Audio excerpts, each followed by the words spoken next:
What's up, y'all? Welcome to the On the Come Up podcast, where creative entrepreneurs share their come up journeys that turn their passions into success. I'm your host, Kimberly, so let's get started. What is up, guys? We are back with another episode. Today we are here with Haley Chow. Welcome, Haley. Hi, thank you so much for having me on. I appreciate it. Yes. So Haley is a writer and a founder of History Undressed. Before we dive in, what first drew you to writing, like poetry? So I always say poetry found me. It's one of those things. I've always been a very big emotions person, always. I'm a Sagittarius, and my mother is an artist. And I guess in a way, I always kept diaries and journals. Like I have a stack of like 20 plus and every single page is written in. So it somehow turned into poetry one day, just like naturally. And I think a lot of poets would say the same thing. Like it just found them. You have the feelings and you just happen to have pen and paper. You founded History Undressed. Like, can you share what it is? Like, what inspired it? Yeah. History Undressed has actually evolved over the course of the years into what it is now. I've had it for 10 years. It started out as kind of like a Pinterest vision board when I was a fashion stylist. I did that for 10 years.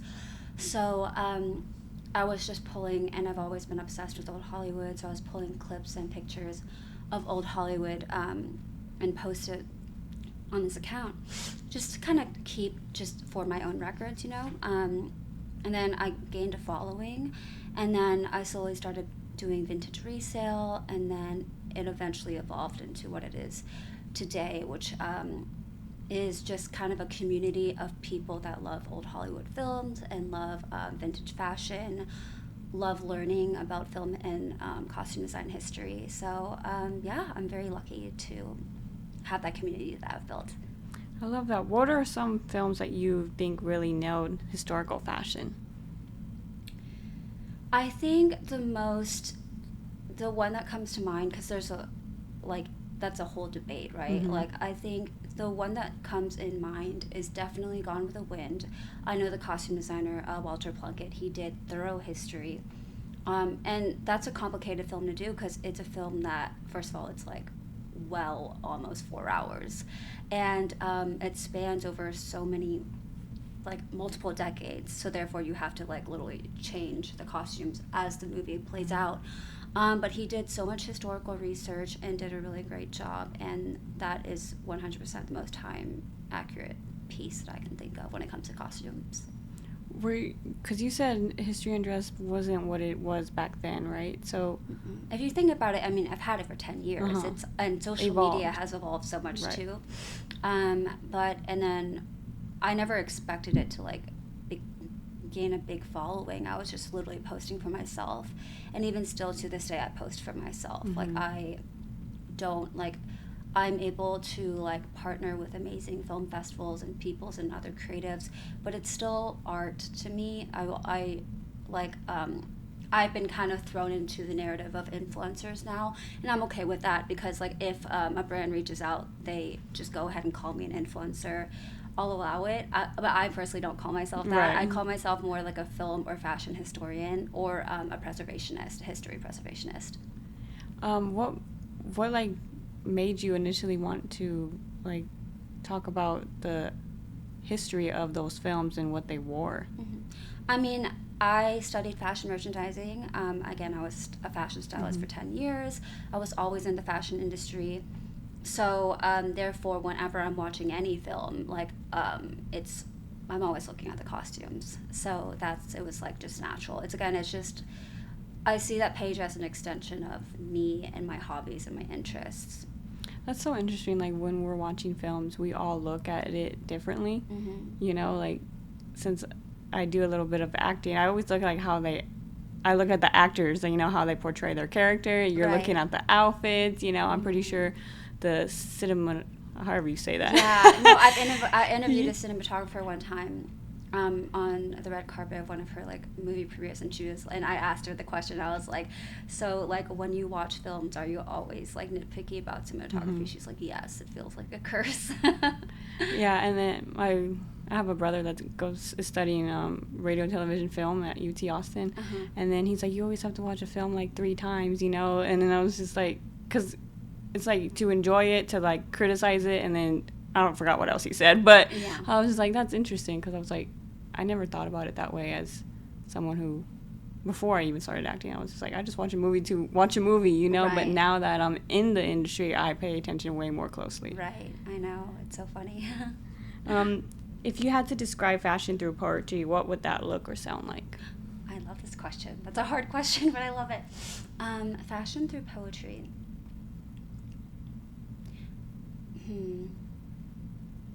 How would I describe it?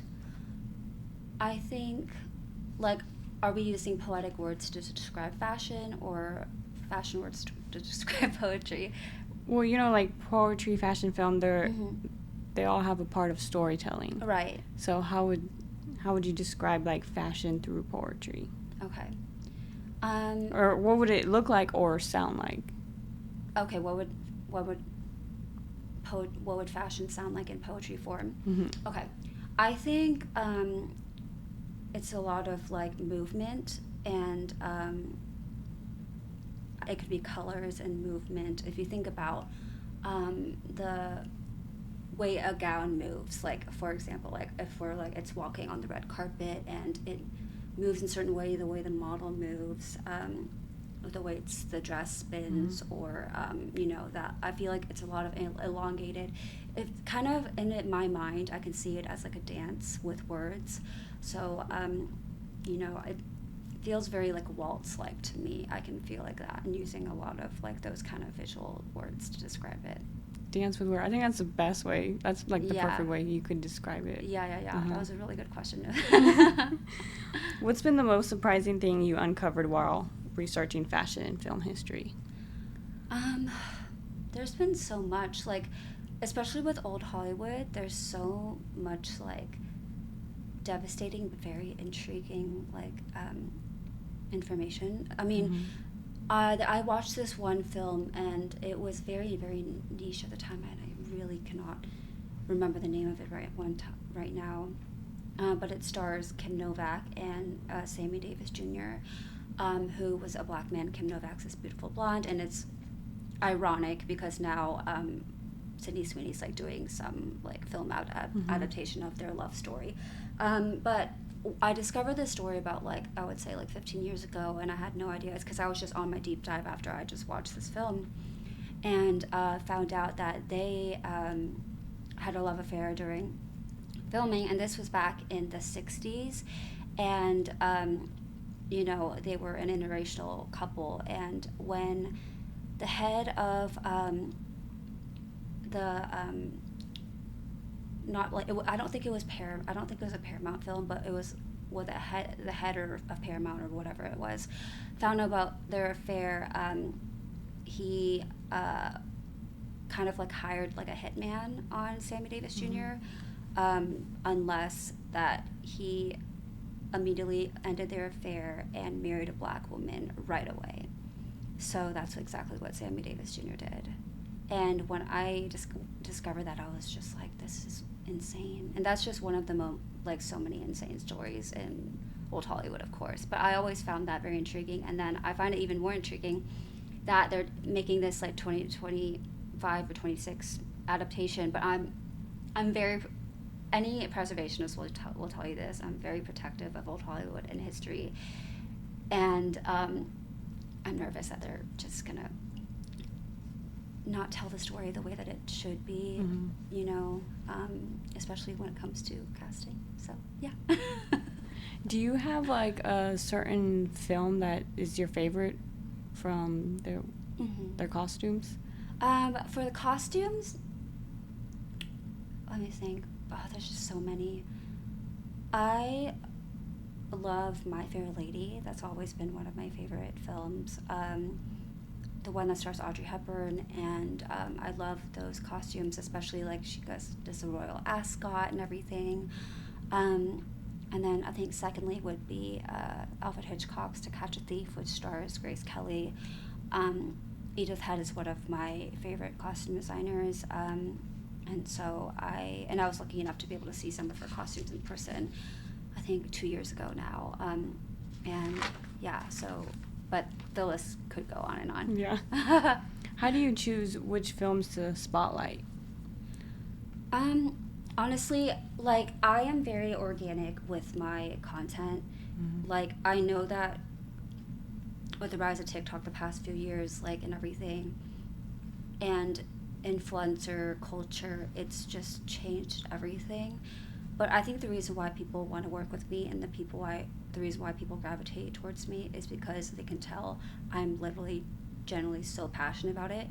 I've had other influencers ask me the same question: how do you plan your content? Mm-hmm. I'm like, I don't. I post what I'm watching.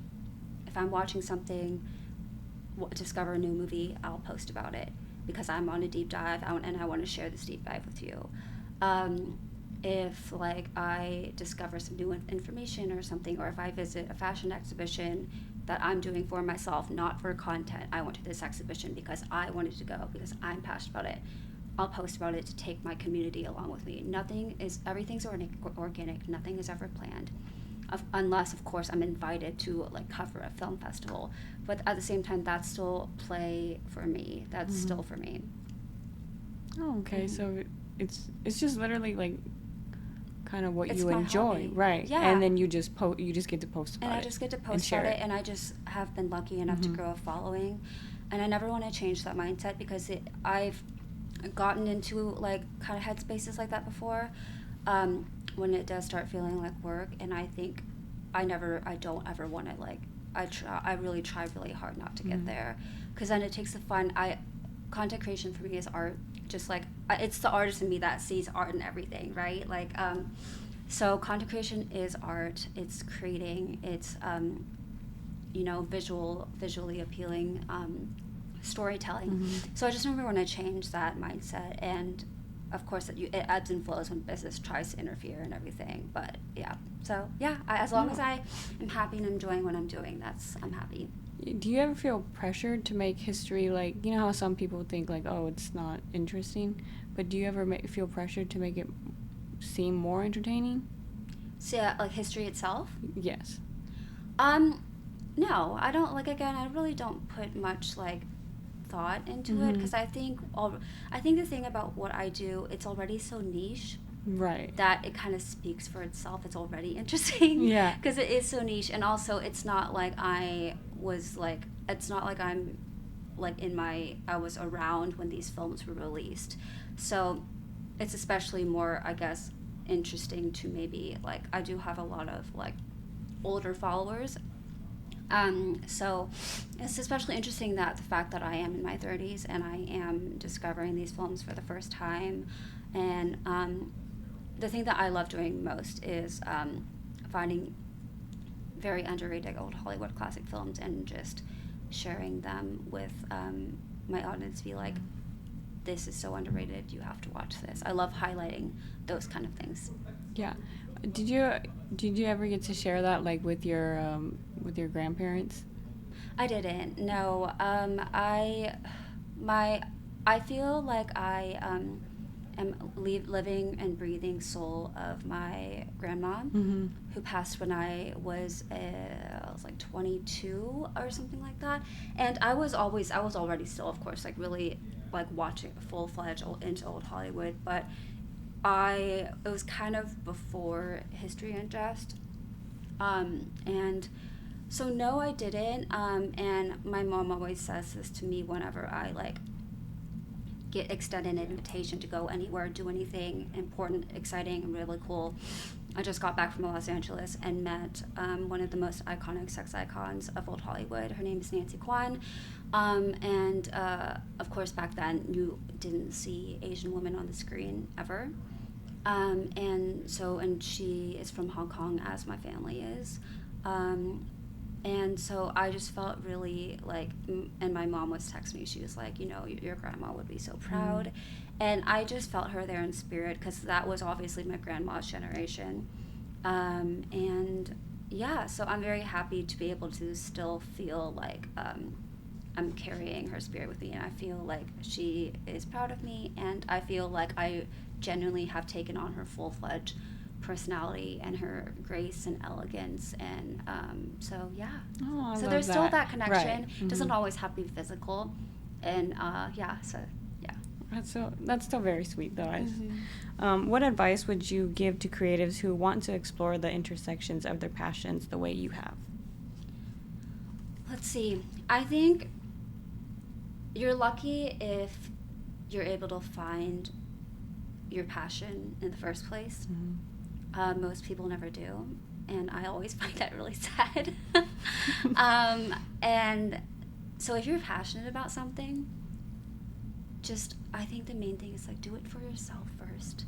Like, I feel like there's so much societal pressure to make money and make a business, and like start doing things for yourself first. And the thing that I love most about being surrounded by film nerds, because I'm always interviewing people like in the film community, and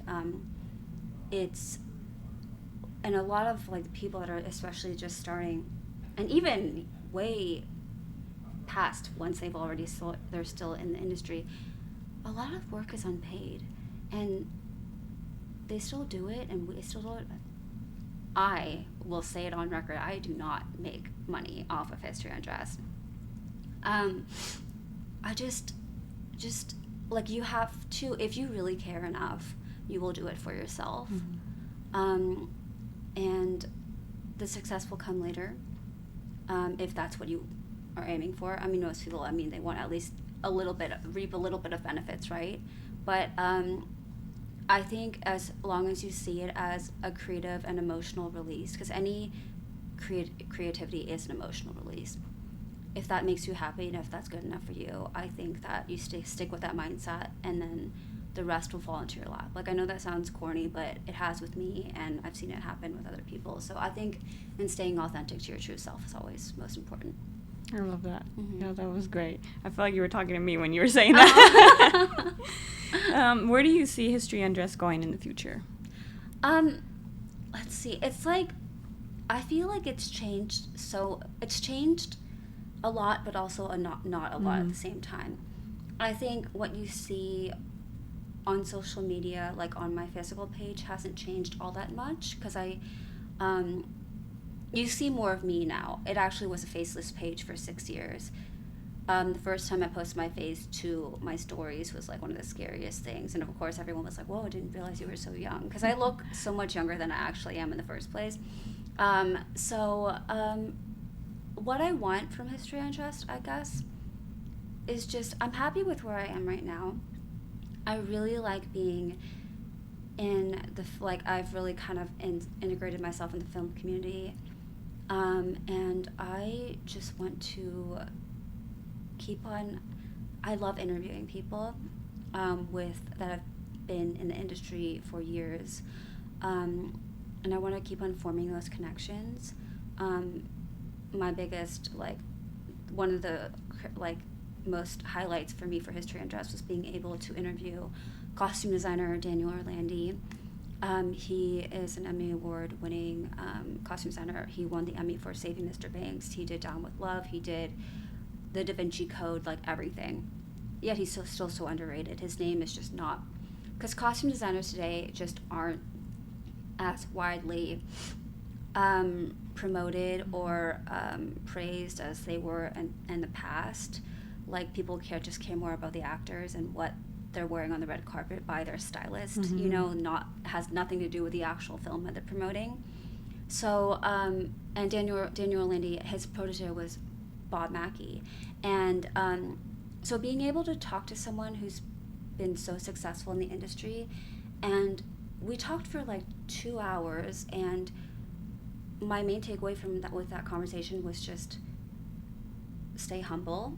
It doesn't, he is way up there, and he has and the way that he got there was just by forming authentic connections and friendships. He never had to fight for anything. Things literally fell into his lap simply for being a kind and good person. And I feel like I'm trying, and I feel like I learned a lot from him. And I think that I see, like, I just got back from LA, was surrounded by LA influencers, you know, it's like the way that they do work. Again, the questions people ask me, like, how do you create your content? Or I'll be like, or someone one time was like, oh, I saw that you went like viral several times. And I met someone, and then the first thing she does when she introduces me to her friend is shows her my page, and her friend reads out the amount of followers I have. And I'm like, what in the kind of world did I end up in? You know what I mean? But unfortunately, it is like that.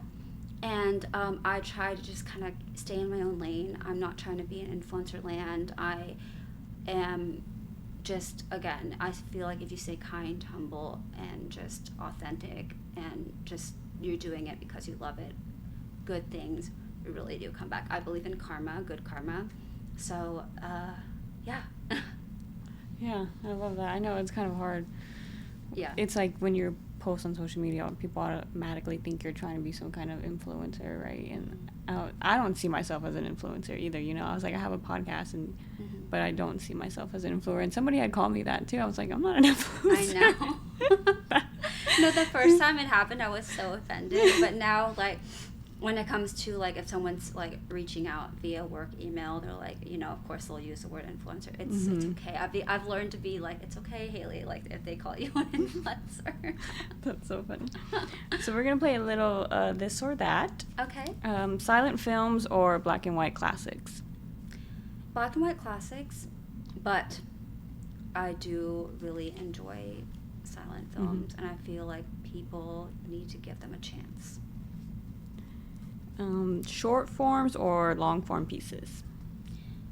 You know what? It really depends, you know? Like, I've found that short films I would rather watch a long form, but, like, people don't sleep on short form, because, like, sometimes, like, it's like poetry. This is how I see it, because poetry is shorter than a book, right? A poem is shorter than an entire book, but just one poem can tell an entire story and hit you so hard just as much as a book can. So that's how I kind of see the comparison. I don't think either one is necessarily like this or that, but if I would rather watch a movie.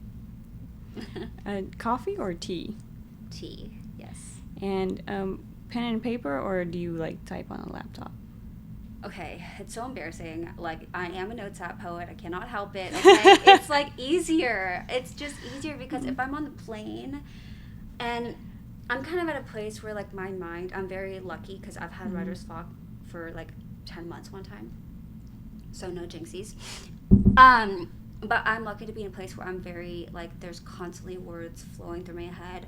I'm at a stoplight. I was like, well, I have a few things to say really quick, you know, and I just type it up, and it's just quick and easy for me. But I love romanticizing things, you know, so I do want to kind of get back in a groove of, like, writing on paper and actually keeping a journal and have my poems on paper. But I think a lot of us poets and writers have been subject to the notes app, just because if a thought comes, you got to get that out fast. It's like by the time I'm done writing the word, I already forgot the rest of what I was thinking. It's convenient and it's easily accessible. Right. Yeah. It's not very romantic. Well, thank you, Haley, so much for coming on and sharing your journey about History Undressed. I love it. It's very unique. I don't think there is anyone else out there doing that, you know. You're one in a, I wouldn't say 1 in a million, but I don't really know 8 million people, but you know, it's interesting, and I love it what you're doing, and you don't see that, you know. Well, I'm honored, and thank you so much for even asking me to be on here. I love, like, any creative discussion with anybody, so I really appreciate it. Yeah, and just let everybody know where they can find you or History Undressed. Yeah, so I'm History Undressed on Instagram. It's spelled the way that it sounds. And then I am a writer and poet, and that is tagged, like, on my History Undressed page. Thank you so much, Haley. Thank you so much. Guys, don't forget to like, subscribe, and we will see you guys in 2 weeks. Bye.